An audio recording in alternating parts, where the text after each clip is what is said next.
I'm Joanna of Custom Quilts, and today I'm going to show you how to baste a quilt after loading it on the Janome Quilt Maker Pro 20. So let's go ahead and get started. To start off with, there are some things that are really important to remember whenever you're about to load a quilt on the long arm frame. The first thing is, it's important to always measure your top. So I've got my top here, folded really nicely, ready to go. It's pressed, the threads are trimmed from the back. And I've already measured my top, and then I've got my backing, which looks like it might need a little bit of a press before I load it. The important thing to remember is you're going to need your backing, which is this solid white fabric that I've got here. This backing needs to be bigger than your top. With the long arm frame, the only time that I baste a quilt is whenever I'm going to custom quilt it and I'm going to be changing threads a lot. So sometimes I'll baste an entire quilt and then I'll come back and use one thread color throughout on the places that need, for example, the color pink. And then maybe I'm going to use black for some darker areas. So then once I am finished quilting the pink areas, I'll come back and I'll change my thread color to black and then quilt that. It's much easier to do that sometimes if you baste your quilt all the way through so that you're not changing your thread color a million times just to get through, you know, a 16 or 18-inch section of a quilt. Hopefully that will make more sense once we go through this tutorial. But back to measuring your quilt top and your quilt back. I like to have my quilt back 6 inches on each side, top and bottom, bigger than the quilt top. So for example, this is a pretty large quilt top. I think it's like 90 something inches square. But just for the sake of ease, if we had a quilt top that measured 48 inches square, I would want my backing to measure 60 inches square. And what that does is it gives us a little bit extra at the top whenever we load it on the frame and at the bottom, so that if the quilt shifts slightly, you're covered all the way. I also make sure that my batting is about the same size as the backing. So I like for it to be 6 inches excess on each side. Sometimes you can go a little bit less on the batting. So most of the time, since I've done this so many times, I just do 8 inches excess, which is 4 inches at the top, 4 inches at the bottom, and then 4 inches on each side. So it's personal preference on that, how you want to do. Maybe in the beginning when you're first getting started, you do 6 inches at top, bottom, and then each side, just to kind of cover all your bases. So it's always important to measure your quilt top and measure your backing and then measure out your batting as well. Especially if someone else gives you a quilt, maybe they just use the pattern dimensions, and sometimes our piecing isn't always the same. So it could be off by 1 inch or 2 inches or something like that. It's always a good idea to just double check and measure everything before you load it on the long arm. All right, so let's get started on our next step. Okay, so now I am ready to load my backing. And there are several ways that you can do this. You can use pins on your leaders. I like to use these shorter snaps. You can use sew tights, the magnets. It's all personal preference what you want to do and how you want to load your backing and your quilt top. But so I'm going to go ahead and do that now, and then I'll load my batting and my quilt top.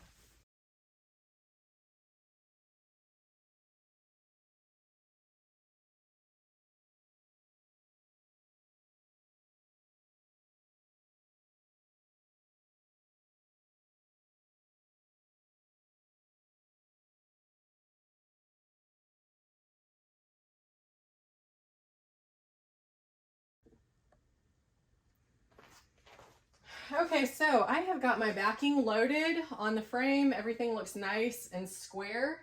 I made sure that the backing was square before I loaded it.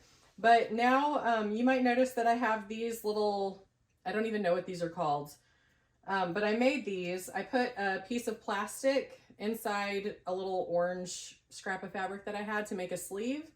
And then I used 5 corsage pins. And what I do is I take these and pin them. You can also use magnets. It goes a lot faster if you do. I pin these to the sides of the backing fabric. And what I think that does is it more evenly distributes the tension of the clamps on the backing so that you don't have 2 points of tension on the back, and I'm not really making it super tight on the sides, but I am making it so that it prevents any wrinkles on the back of the quilt whenever it's quilting or being basted. So not everyone does this, but I feel like this is an important step. And again, it's personal preference. You can skip this part or not. You can just use the clamps on your backing fabric, but this is what I like to do and what has worked for me personally.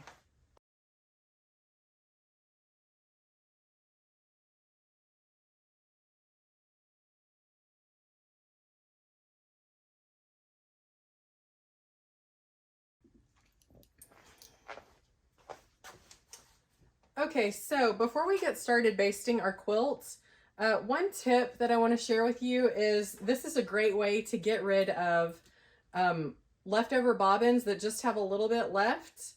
So what I do is I'll load these in the bobbin case, and it will usually be enough to do 1 pass or 2 passes whenever I'm basting.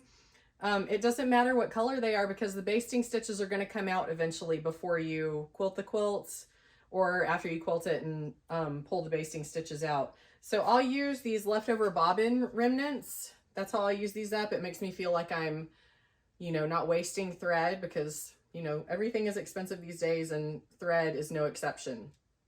I'll also take these smaller spools that just have a little bit, they're not good for much. You know, like this, obviously this doesn't have enough on it to wind a bobbin even. So this would be good for probably 1 pass of basting stitches. And the same goes for this. I could use this little spool up and then not be wasting this thread. So just a little economical tip to help save a little money and use up that thread that would otherwise maybe get thrown in the trash. Another tip for basting your quilts is you can see that my backing is white and my top is white. So if I were to use a white thread whenever I baste, it would be difficult to see. And so what I like to do is I like to take threads that are highly contrasting to baste my quilts. That way I know exactly where my basting stitches are and they're not going to be hiding from me. So I won't forget to take them out or miss them whenever I'm looking for them to remove the basting stitches. So something like this olive colored thread would be a really great one as a highly contrasting basting thread to use. Now, obviously, I probably wouldn't use this color to quilt the quilts, but it's great as, you know, high visibility thread for basting. Okay, before we get started, what I'm going to do is I'm going to change my stitches per inch to basting stitch, which is 1 stitch every 1/2 inch. Whoops. So you can see that I'm lengthening the length of my stitch length. I've got my highly contrasting thread that I'm using, and I'm using up a spool that otherwise would probably get wasted because there isn't enough on there to load a bobbin, wind a bobbin. So what I'm going to be doing is I'm going to be quilting a basting stitch up at the top to load my top, and I'm going to turn on my channel locks. So I will bring Pro Stitcher up, and I'm going to touch the Pro Stitcher tab, select channel lock, and then put my needle where I want it to be on my quilt top, right about there. And then I'm going to select horizontal for my channel lock. So that's going to lock my x-axis, so I have a true straight line. And so I'm going to go ahead and I'm going to quilt my basting line up here without my top touching it. So I'm going to fold my top down, and then I'll lay my top directly on top of that basting stitch so that I know I have a true straight line, and I'm starting off so that my quilt is going to be nice and square when I start basting it. Okay, so I'm going to go ahead and start our basting stitch, and I'm going to do needle up, needle down. So you can see my lime green bobbin thread that I'm trying to use up here.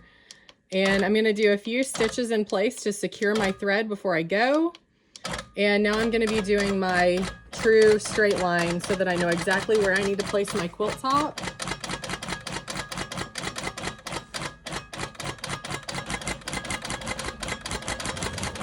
Okay, I'm going to put my needle down. Now I'm going to lay my quilt top directly on top of that line. And I'm going to go back and baste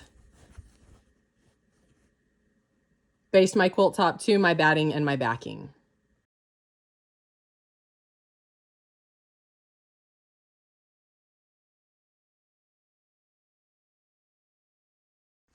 Okay, so now you can see that we've got our quilt top basted to the batting and the backing.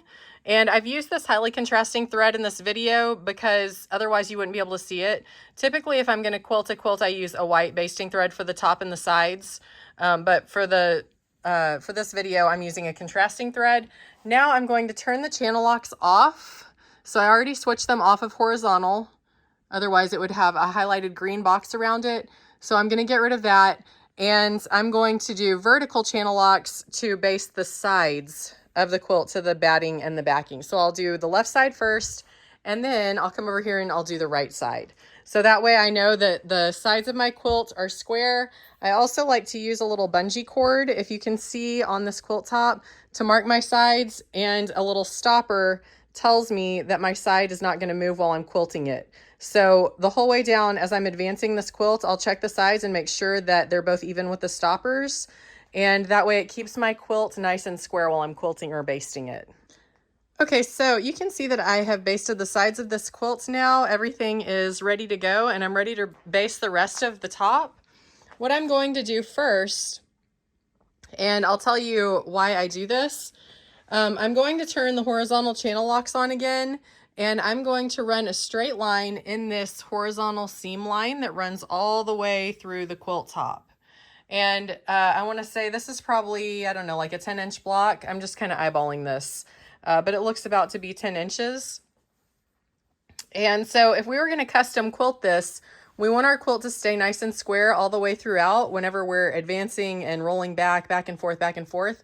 And so I like to run a straight horizontal line anytime there are seam lines so that I know my blocks are staying nice and square.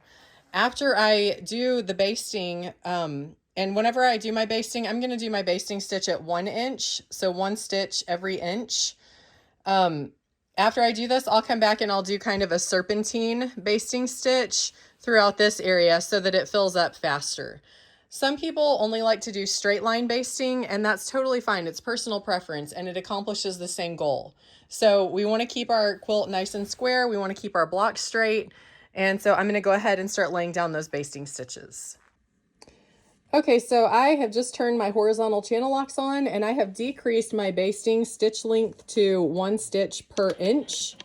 I'm going to go ahead and do my needle up, needle down button to pick up my bobbin thread, and I'm going to do just a couple stitches in place to secure those. While I'm still holding my tails, I'm going to go ahead and move over a little bit and do just a few stitches on the quilt top. Now I'm going to go ahead and start doing my basting stitch. And I'm doing that right in the seam line with my horizontal channel locks on. And so, you know, we're starting on the first row here, and you can see that this is going to keep my row nice and straight. Everything is going to be nice and square. And I'm just going to repeat this throughout the entire quilt until I've got the whole thing basted. Usually this will take me, I don't know, depending on the quilt size, 15 to 30 minutes. This is a pretty big quilt. This is almost 100 inches square. And I like to take my time to make sure everything is nice and square. So I'm just about done basting this row. Sometimes if your blocks are a little bit wonky, you may have to manipulate the fabric a little bit to help your basting stitches fall in the seam line. Awesome. All right, so I'm finished with that row of basting stitches, and I'm going to do just a few stitches in place. There we go. Now I'm going to turn my channel locks off, and I'm going to go back, and above my basting stitch, I'm going to do kind of some serpentine basting. And I want my basting stitches to be not too close together because I don't want to be taking basting stitches out like that's all that I'm doing. But I do want good coverage of the basting stitch. So I would say at least 1 stitch, probably like every 4 inches. So you can see that I'm getting pretty good coverage here. And really our main goal is to prevent the backing and the batting from being able to pucker while we're advancing and rolling the quilt back and forth. We want to keep the layers together nice and neat.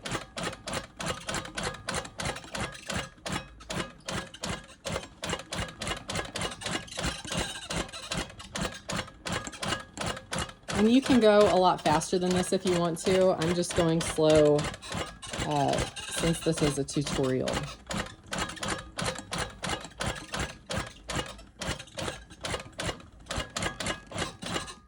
Oh, and now my spare bobbin thread has run out, so I'm going to go ahead, whoops, I'm going to go ahead and change that. So where I left off, where my bobbin thread ran out, I'm just going to, I'm going to tie a little knot right here so those threads don't come loose, and then I'm going to trim the excess because I don't like loose threads just flopping around whenever I'm quilting. And now I've got another spare bobbin in, and like I said before, I like to use up partial bobbins that don't really have enough to do anything with another quilt, or maybe it's an off color that I'm probably not going to use for a while. I can also use these for chain piecing sometimes, depending on what color of quilt I'm making. Anyways, let's go ahead and continue with our basting.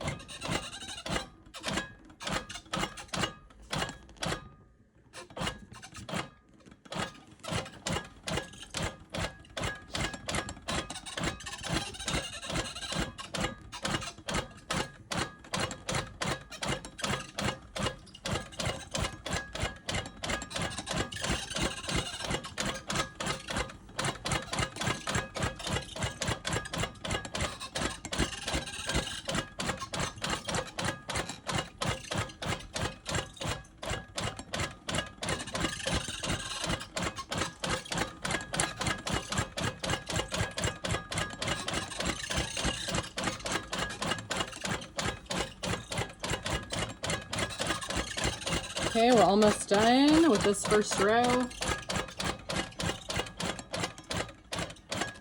And there we go. So now we're ready to advance our quilt and then run another horizontal line on my next row and seam line.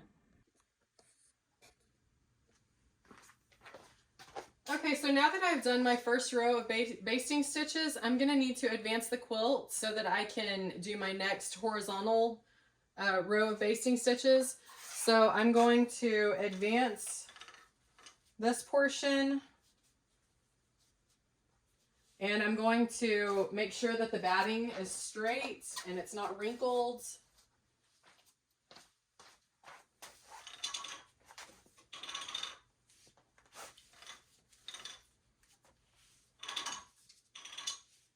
Okay, so now I have advanced it enough so that I can do my next row of basting stitches.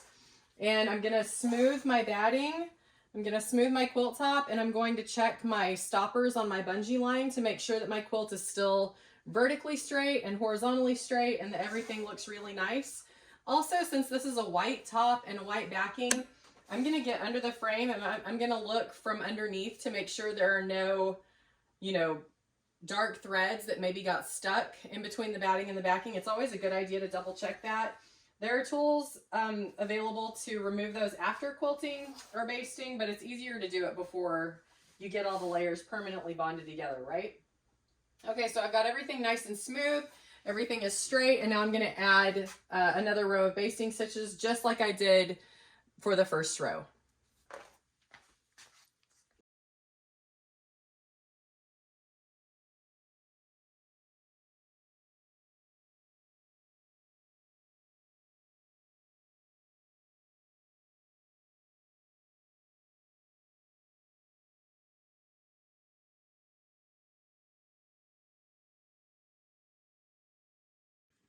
Okay, so you can see that I've got 2 rows basted now, and I'm just going to do this until I get to the very bottom of the quilt and finish basting my quilt. I will say I forgot to say that before I started basting the horizontal line and then the serpentine on my second row, I did come over here and baste the sides, the right and the left sides of the quilt before I started basting.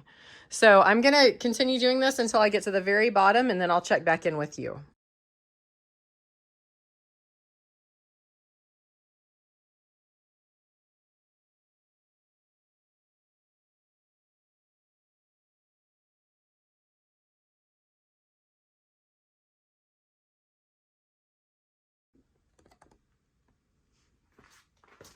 Okay, so I have basted this entire quilt except for the bottom and the last row. So what I'm doing now is I'm smoothing the batting and making sure there's no wrinkles I'm making sure that my quilt top is nice and smooth. And again, I'm kind of looking through my white fabric to make sure there's no dark threads that got hung up underneath the quilt top. It's much easier to just lift the top and take them out before you baste everything or quilt it than it is trying to get it out after the fact with one of those little hook tools. So that's what I'm doing right now. I'm making sure that everything is nice and smooth and straight. I'm getting rid of extra threads. And what I'm going to do is I'm going to baste the bottom, and I'm going to be using the channel locks. Since I've been doing my horizontal basting stitches so that I've got true horizontal lines on every row, as long as my quilt top is nice and square, then the bottom should line up exactly with my horizontal channel locks. So in theory, everything should work out. And, you know, if you're a quilter, you know that not every quilt top that you get is square. And so sometimes you have to, you know, just do the best that you can to try to make sure that the quilt is as square as you can get it. So I'm going to go ahead and do my basting stitches here. And for this, I'm doing 2 stitches per inch. So on my Pro Stitcher screen, it says B 1/2. That's the size of the basting stitch that I'm using. So I'm going to go kind of slowly. I'm making sure that the bottom of my quilt is nice and straight. So I'm kind of just helping that along. I'm not stretching the fabric out. Even though it might look like I am, I'm just kind of guiding it into place. If you stretch the fabric, then it could cause distortion in the quilt later on. So you just want to make sure that you're careful so that you get a nice straight basting stitch on the bottom of your quilt.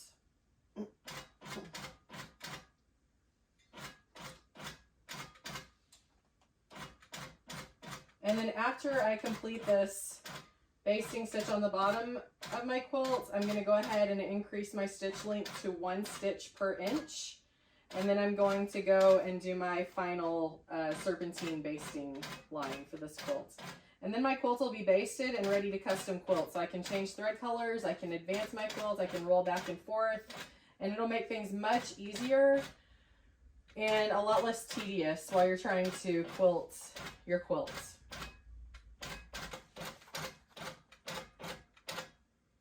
Okay, now I'm ready to baste the final little portion of the side of the quilt.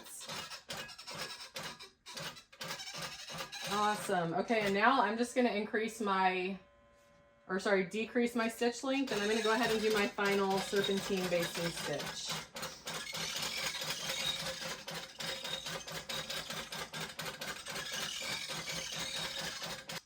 Okay, and just so you know, I've used up 6 partial bobbins on this quilt top that I've basted.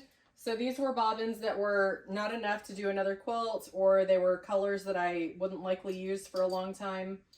And so that kind of kept me from having to waste good thread by winding full bobbins to baste this. So that's just an idea. And it does take a little more time to have to switch your bobbin out occasionally whenever it runs out, but I like that I'm saving a little bit of money. So there are definitely pros and cons. All right, and that's it. We're done. Our quilt top is basted. And now we can start our custom quilting.